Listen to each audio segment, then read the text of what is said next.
હીરા ઉદ્યોગ ઉપર ફરી ઘેરાયા મંદીના વાદળો। અમેરિકા રશિયા પર પ્રતિબંધ મૂકતા 35% ફટકો। સુરતના હીરા ઉદ્યોગ માટે વધુ એક માઠા સમાચાર સામે આવ્યા છે। 1 માર્ચથી અમેરિકામાં રશિયાના હીરા પર પ્રતિબંધ મુકાશે, જેથી સુરતના ઉદ્યોગને અંદાજે 35%નો ફટકો પડશે। યુક્રેન યુદ્ધ બાદ અમેરિકામાં રશિયામાં ઉત્પાદિત વસ્તુઓને બેન કરવાના પ્રયાસો શરૂ કરાયા છે, જેમાં ખાસ કરીને હીરા માટે મંજૂરી મળી છે।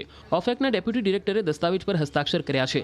1 કેરેટ કે તેથી વધુ વજન ધરાવતા પોલિશ્ડ હીરા પર 1 માર્ચથી પ્રતિબંધ લાગુ થશે। અડધા કેરેટથી પતલી સાઇઝના હીરાને બેન કરવા બાબતે હજુ 1 સપ્ટેમ્બરે વિચારણા કરાશે। સુરતમાં આયાત થતા કુલ રફ ડાયમંડમાંથી 30 થી 35% રફ રશિયાથી આયાત કરવામાં આવે છે, જેના કારણે સુરતની ઇન્ડસ્ટ્રીને અસર થશે।